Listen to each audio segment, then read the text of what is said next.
উজনিত কোন হিৰো গৌৰৱ গগৈ নে পবিত্ৰ মাৰ্ঘেৰিটা কমেণ্টত লিখিব নমস্কাৰ সকলোকে মোৰ অন্যটো নতুন ভিডিঅ'লৈ আপোনালোকক স্বাগতম জনাইছো আশা কৰো আপোনালোক সকলোৱে ভালে আছে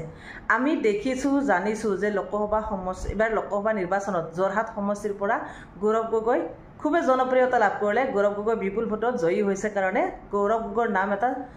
বহুতে চৰ্চাত আহি গৈছে আৰু আটাইতকৈ হাই ভোল্টেজ সমষ্টি হৈছিল জৰহাট হেয়ে তাত আমি গম পাইছো যে জৰহাটত হে গৌৰৱ গগৈৰ এগেইনষ্টত বিজেপি শাসকীয় দলৰ পৰা উঠিছিল তপন গগৈ জৰহাটত এতিয়া আমি গম পাইছিলো শুনিছো দেখিছো যে তপন গগৈ ভাৰ্চেছ গৌৰৱ গগৈ আৰু সেই কাৰণে শাসকীয় দলৰ মানুহে নেতাসকলে গৈ খুব মানে প্ৰচাৰ চলাইছিল তাতে মিটিং কৰিছিল সভা কৰিছিল ৰেলী কৰিছিল আৰু ৰেলী কৰি ভাবিছিল যে তপন গগৈ জিকিব গৌৰৱ গগৈ হাৰিব কাৰণ এই কংগ্ৰেছৰ বিধায়কসকলক বিজেপি সকলে লৈ নাইকিয়া কৰিছে কংগ্ৰেছ বুলিবলৈ জৰহাটত তেনেকুৱা নাছিলে কিন্তু সেই যে বাদশা বুলি এটা সময়ত উপলঙা কৰিছে আমাৰ মুখ্যমন্ত্ৰীয়ে তৰুণ গগৈৰ পুত্ৰ বাদশা হে বাদশাই গৌৰৱ গগৈ এনেকুৱা এটা জনপ্ৰিয়তা লাভ কৰিলে জৰহাটৰ পৰা বিপুল ভোটত জয়ী লাভ কৰিলে আৰু বিপুল ভোটত জয়ী হ'ল যেতিয়া তপন গগৈ হাৰি গ'ল তাতে আমি শুনিছিলোঁ যে সভাবিলাকত কিছুমান মন্ত্ৰীয়ে কৈছিল যদি তপন গগৈ হাৰে গৌৰৱ গগৈ যদি জিতে তেনেহ'লে মই পদত্যাগ কৰিম ৰাজনীতি ত্যাগ কৰিম তেওঁলোকৰ বিভিন্ন ধৰণে বিভিন্ন সময়ত কথা কৈ যায় এইটো তেওঁলোকৰ নিয়মে বিজেপি দলৰ নেতাসকলৰ যি কি নহওক এতিয়ালৈকে কোনো ৰাজনীতি ত্যাগ কৰা নাই বা আৰু যি কি নহওক সেইটো সময়ত সেই সমষ্টিত গৌৰৱ গগৈ ভাৰ্চেছ তপন গগৈ আছিল আৰু গৌৰৱ গগৈ বিপুল ভোটত জয়ী হ'ল কাৰণ গৌৰৱ গগৈক যোৰহাটবাসীয়ে খুব মৰমেৰে আঁকোৱালি লৈছিল আৰু মৰমত অন্তৰ স্থান দিছিল গৌৰৱ গগৈ কাৰণ গৌৰৱ গগৈ জাতীয় কণ্ঠ গৌৰৱ গগৈ সিংহৰ দৰে গুজৰিব জানে গৰজি উঠিব পাৰে সেয়েহে গৌৰৱ গগৈক দিল্লীলৈ পঠালে যোৰহাটবাসীয়ে চিন্তা কৰে বা নৱপ্ৰজন্মৰ ভোটাৰসকলে ভাবিলে যে যদি কথা ক'ব পাৰে আমি কথা কোৱা এজন ব্যক্তি তাত পঠোৱা ভাল কাৰণ তপন গগৈ কথা ক'ব নাজানে যোৰহাটৰ পৰা সেয়েহে নিৰ্বাচন কৰি যোৰহাটবাসীয়ে এটা বিবেক ভোট দান কৰি পিনে গৌৰৱ গগৈক পঠালে আৰু গৌৰৱ গগৈ অকলে যুদ্ধ কৰিছে গৌৰৱ গগৈৰ লগত কোনো নাছিল যিহেতু কি আগৰ সেই বিধায়কসকলৰ নাই বিজেপিত যোগদান কৰিলে আমি জানিব পৰা মতে গমে পায় কিমানখিনি বিজেপি আহি গৈছে তাৰে বিধায়ক কংগ্ৰেছৰ ফালৰ পৰা এতিয়া সেই গৌৰৱ গগৈ অকলে যুঁজিছে লগত নাই সৈন্য সেনাপতি কোনোৱে নাছিল গৌৰৱ গগৈ অকলে যুঁজি পিনে ইমান ডাঙৰ যুদ্ধখনত জয়লাভ কৰিলে আৰু জয়লাভৰ লগে লগে বিজেপিত যেন ভিতৰে এটা হাল্লা লাগি গ'ল যে কি হ'ল গৌৰৱ গগৈ জিকি গ'ল অকলে যুঁজি পিনে আমি ইমান মানুহে যুঁজিও হাৰি গ'লো গতিকে ইয়াৰ এটা উত্তৰ ল'ব লাগিব কেনেকৈ ল'ম প্ৰত্যুত্তৰটো কেনেকৈ দিব লাগিব গতিকে এইবাৰ যেতুকে সিদিনাখন গমে পালোঁ চৰকাৰ গঠন যেতিয়া হ'ল মোদী শপত গ্ৰহণ কৰিলে আৰু তেতিয়াই ৰাজ্যিক মন্ত্ৰী হিচাপে লৈ গ'ল আমাৰ পবিত্ৰ মাৰ্ঘেৰিটা তাতে শপত খোৱালে হঠাৎ পবিত্ৰ মাৰ্ঘেৰিটাৰ নামটো আহি গ'ল তাতে আৰু সকলোৰে অসমবাসীৰ কাৰণে বিশেষ এটা ছাৰপ্ৰাইজ টাইপ হৈ গ'ল আৰু পবিত্ৰ মাৰ্ঘেৰিটাও হেনো ছাৰপ্ৰাইজে পাইছে মই নাজানো কিন্তু অসমত এটা ছাৰপ্ৰাইজৰ এটা নাম আহি গ'ল ছাৰপ্ৰাইজ টাইপৰ পবিত্ৰ মাৰ্ঘেৰিটা খুবেই জনপ্ৰিয় এজন ব্যক্তি তেখেতক সাংস্কৃতিক জগতত সকলোৱে চিনি পায় সৰুৰ পৰা ডাঙৰলৈকে যেতিয়া জন্মাই ভিচিডিখন ওলাইছিল তেতিয়াৰ পৰা পবিত্ৰ মাৰ্ঘেৰিটাৰ নামটো জনপ্ৰিয়তা লাভ কৰিছে সৰুৰ পৰা ডাঙৰলৈকে সকলো ল'ৰা ছোৱালী হওক বা বৃদ্ধা বয়সলৈকে সকলোৱে নাম এটা শুনিছে যে পবিত্ৰ মাৰ্ঘেৰিটা তেওঁ খুব ভালকৈ চিনি পায় সেয়েহে তেওঁ সাংস্কৃতিক জগতৰ যিটো তেওঁ জড়িত সেই হিচাপে তেওঁ আঁকোৱালি লৈছে এজন শিল্পী হিচাপে অসমৰ ৰাইজে তেওঁক বহুত বেছি ভাল পায় সেই আঁকোৱালি লোৱাৰ পিছত তেওঁ চাগে ভাবিলে যে যদি মই ৰাজনীতি কৰোঁ হয়তো এটা সময়ত বহুত ভাল হ'ব তেওঁ 2014 চনত আহি গ'ল বিজেপিলৈকে মানে ৰাজনীতি যোগদান কৰি 2014 চনৰ পৰা আজি 10 বছৰ হ'ল 2024 চন আজি হঠাতে সেই মন্ত্ৰী পদটো পালে তেওঁ বহুত বেছি সুখী আৰু এতিয়া কথা এটা ওলাইছে যে বিজেপিয়ে কিবা এটা কৰিলে নে যে গৌৰৱ গগৈৰ বাটত হেঙাৰ হ'বলৈ পবিত্ৰ মাৰ্ঘেৰিটাক আনিলে নেকি 2026 যেন এনেকুৱা হ'ব যে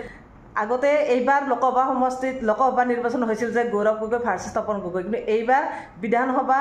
নিৰ্বাচনত হ'ব গৌৰৱ গগৈ ভাৰ্চেছ পবিত্ৰ মাৰ্ঘেৰিটা এতিয়া বহুতে কথা কৈছে যে যিয়ে নিজৰ টাইটেলটো লিখিবলৈ লাজ কৰে গগৈ উপাধি লিখিব লাজ কৰে তেওঁক আৰু কি ৰাইজে ল'ব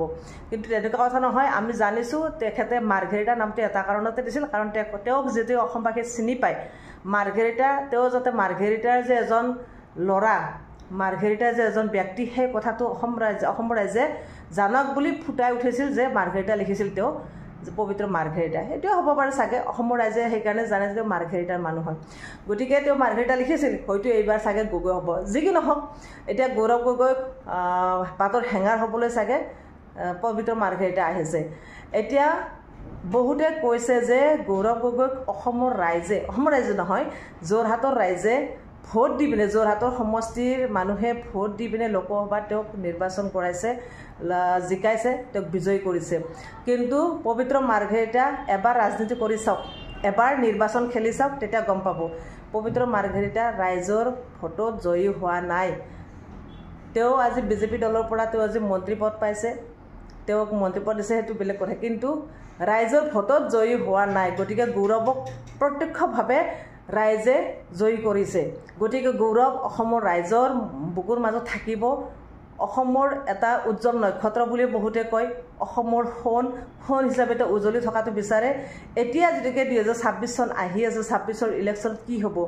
পবিত্ৰ মাৰ্ঘেৰিটা জিতিব নে গৌৰৱ গগৈ জিকিব এবাৰ দুজনৰ ক্ষেত্ৰত খেল এখন হ'ব দেখা যাব ৰাইজে কোনে কাক কেনেকৈ আকোৱালি লয় এতিয়া চাগে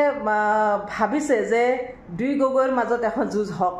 আৰু বা অসমৰ উজনি অসমৰ মানুহৰ মৰমবোৰ ভাগ হৈ যাওক কোনে কাক ভাল পায় মৰমেৰে কোনে কাক ভোট দিয়ে সেইটো সম্ভৱত ভাবি পিনে চাগে পবিত্ৰ মাৰ্ঘেৰিটাকো আজি মন্ত্ৰী পদ দিলে যি কি নহওক এতিয়া দুজনে কি কৰে নাজানো এতিয়া অসমৰ ৰাইজে বিচাৰিছে তেওঁ যিকে মন্ত্ৰী পদটো পাইছে আমি বিচাৰোঁ যে তেওঁ এতিয়া অসমৰ সমস্যাবোৰ নাইকিয়া কৰক বস্তু বাহিনীৰ মূল্য বৃদ্ধিটো কমাই দিয়ক টোল গেটৰ সেইটো কমাই দিয়ক চবফালে যিবিলাক সমস্যাৰ মাজত আমি সোমাই আছোঁ এই সমস্যাবোৰ নাইকিয়া কৰি দিয়ক হয়তো তেতিয়া পবিত্ৰ মাৰ্ঘেৰিটা জয়ী হোৱাৰ চান্স থাকে এনে ডাঙৰ বিশাল সভা কৰি পিনে ৰঙালাইত চাইলেণ্ট বজাই আহিলেই যে ৰাইজে ভোট দিব তেনেকুৱা কথা নহয় সিদিনা আমি শুনিছোঁ মৃণাল শইকীয়া কৈছে যে চাইলেণ্টৰ অত্যাচাৰ সহ্য কৰিব নোৱাৰে